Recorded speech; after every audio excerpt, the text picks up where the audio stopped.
All right, so it looks like something absolutely unfathomable and insane has happened. So as you guys know, if you guys have been a viewer of this channel for a long time, which I'm sure most of you guys are, we've actually talked about how Kyle Kulinski has actually gotten a lot of backlash from his own supporters because he refuses to ever criticize Joe Rogan. He's a really, really huge fan of Joe Rogan, or at least he was. And so a lot of people would go after him because Joe Rogan went through a lot of controversy, especially with the coronavirus stuff, and Kyle would never really go after him. Maybe he would do it once and it'd be very tepid or very weak. And his audience found it really dishonest because they felt like, hey man, like you're kind of letting your personal friendships cloud your judgment. You're kind of, if somebody else had said this, you would have gone after them. But because Joe Rogan is your, your favorite person or your friend or whatever, you're letting them slide. And they kind of felt like it kind of took away from the honesty and realness of his show.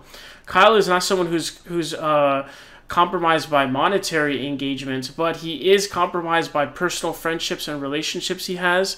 He said that it makes it really difficult for him to actually criticize people, but it kind of hurts the honesty of the show. But it looks like even Kyle Kulinski, Joe Rogan has gone so completely insane that even Kyle Kulinski himself has decided to criticize his daddy, Joe Rogan, who he refused to criticize for so long. So many of his core audience viewers were really angry about this. But he's actually so pissed at this. And there's even some people in the comment section say like, wow, finally you decided to go after him. So we're going to check this out. So Joe Rogan said something crazy about Tim Walz and is basically trying to say that he's communist or whatever. And Kyle is going to fucking lose his shit, man. So go ahead and check this out. Absolutely insane. So he talks about Tim Walz, and right off the bat, he calls him a radical. Right? They're radical socialists. That's what he does. That's what he calls them. Now, by the way, that is fundamentally not true, and I'm going to prove it in a little bit, okay? But he calls him a radical, and then one of the first things he brings up is, oh, he changed the Minnesota flag to be like the flag of Somalia. This is an argument that is such an overreach and so silly that even Trump and Vance haven't leaned into it. Much if the people in Minnesota like it, like who cares? It's just a star and some colors. The real problem is when you hear discussions of things that are like openly Marxist philosophies, when you hear talk about equal outcomes and and not just equal opportunity, but that we all need to arrive at the same place, equal outcome talk. There's only one way they can do that, and it's by forcing you. Well, it's by everyone having nothing. Yeah. That's the only way to have things totally equal, because you can't have everyone have everything. That's impossible. Right. There's no way. There's not enough resources. And so for equal distribution, that has to be enforced by law. So that has to be enforced by the government, and the government generally does not have equal. They have much more than you. And that's Fidel Castro in Cuba. That's North Korea. That's virtually every communist country that's ever existed. You have a military dictatorship that decides what you can and can't do with your time. Sure. And all under the guise of making it better for everyone. And that's exactly what they did to North Korea. When they took over people's farms, they said, we're going to take over the farms so that everybody has food. Yay, good. Now everyone's starving. Right. And the government has all the food. He brought this up in the context of a conversation about Tim Walz. Earlier in the clip, you didn't see this part, but he calls him a radical.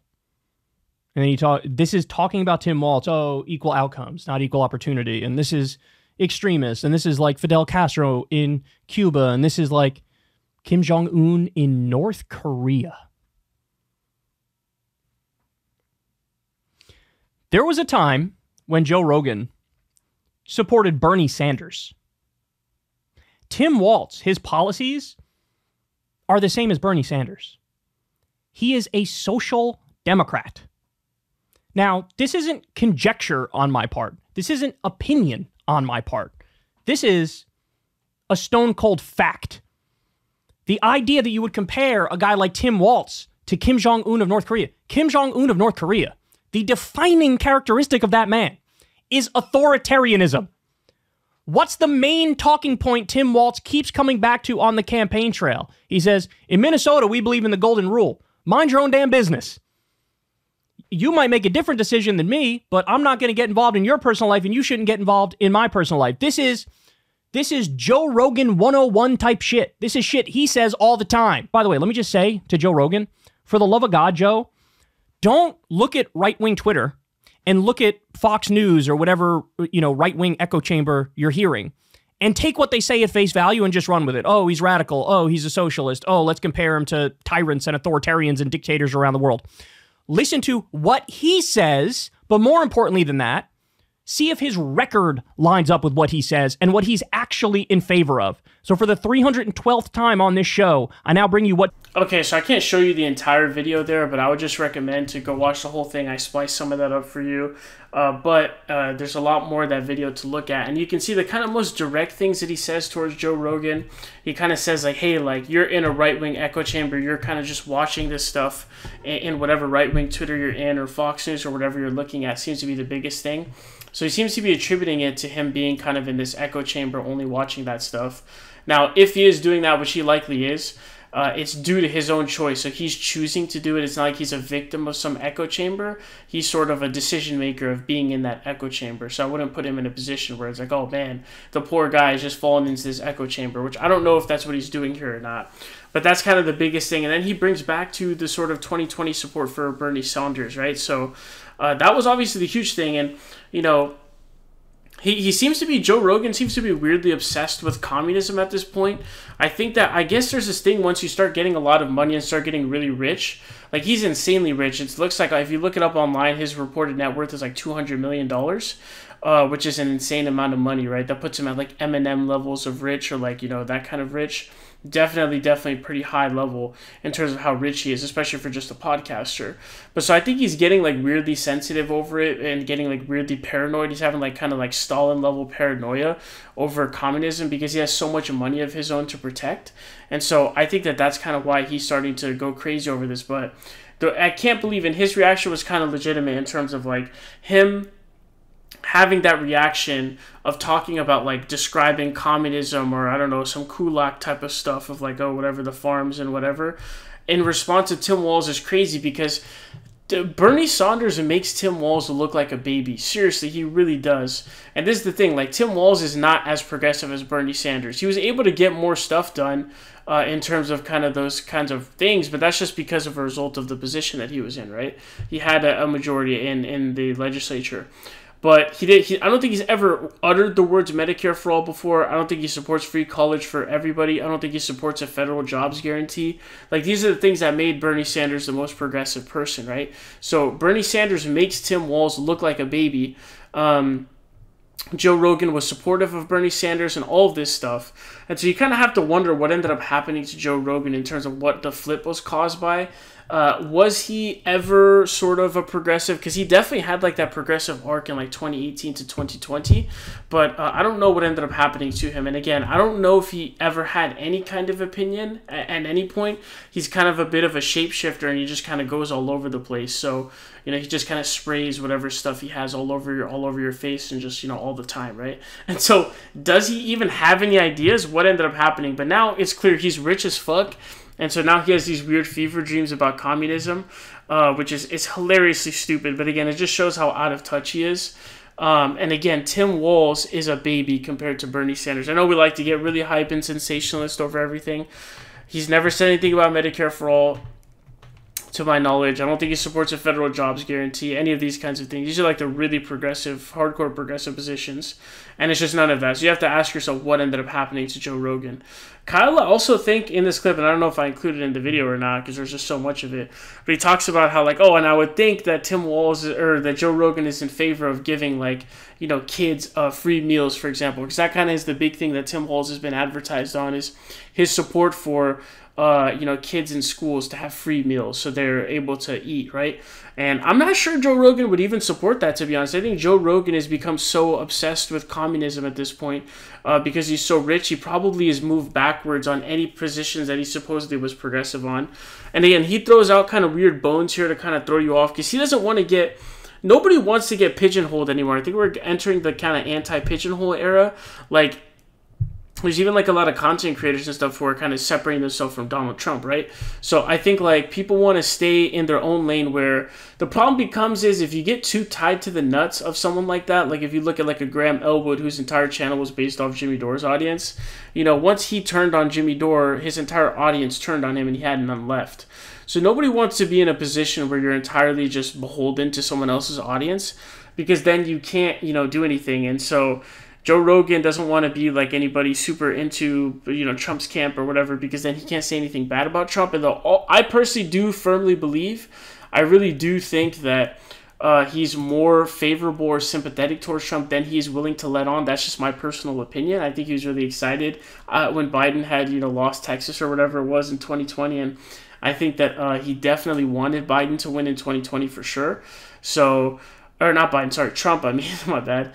I don't know about now, but again, I just think it's too much backlash you would get if you were to support Trump. And also, he doesn't like the Trumpsters and all that stuff. And you get into a Kyle Rittenhouse situation where everybody is just shitting on you relentlessly if you say anything bad about Trump. And I think he just doesn't want to be in that position. But I think Kyle's channel in general, I've been watching it more lately. I think it's really good stuff to kind of play. He's kind of chill and chooses interesting stories. But I think his channel really took a big jump when he stopped in Trump's words, full-throating Joe Rogan, because he would full-throat him pretty hard. It was like every week at least there was some video that was just full-throating Joe Rogan for some thing that he said, and he would ignore all the 10,000 bad things he said, and then he would just full-throat the one thing he said. I don't know if it was in this video or the other video he said where he doesn't watch Joe Rogan regularly anymore. So I guess he's just kind of fallen off. But I guess Joe Rogan has gone so far in the way that even Kyle now is like, whoa, I don't even mess with this guy anymore. But this is pretty good in terms of a solid response. And it definitely really seemed to be something that was really, really passionate and really, really, sort of to the heart and everything like that. And so I think for him, even him, he has kind of turned on him. He's just gone too far in the way. So let's kind of figure out and see if this is possible for Joe Rogan to come back. I don't know what you guys think. If you think that Joe Rogan is somebody who, was he ever progressive? Was he ever conservative? Does he have any opinions whatsoever? And, I think he's more sympathetic towards Trump than he knows. And I think Kyle did a pretty good job here, but a lot of what he ended up turning this video into wasn't really a direct attack on Joe Rogan. It was kind of there's a lot of this thing. I remember Mike was kind of talking about it being sort of putting a pill in cheese for a dog, basically. You make a video about Joe Rogan or something, and then in it you talk about studies of climate change or something because he had something controversial to say about climate change, for example, right? So I think he kind of, even in this, he still went in that direction of just kind of attacking what he said as opposed to analyzing his character or anything like that, because I think there's a lot of character analysis to be done when it comes to Joe Rogan, because what the fudge happened?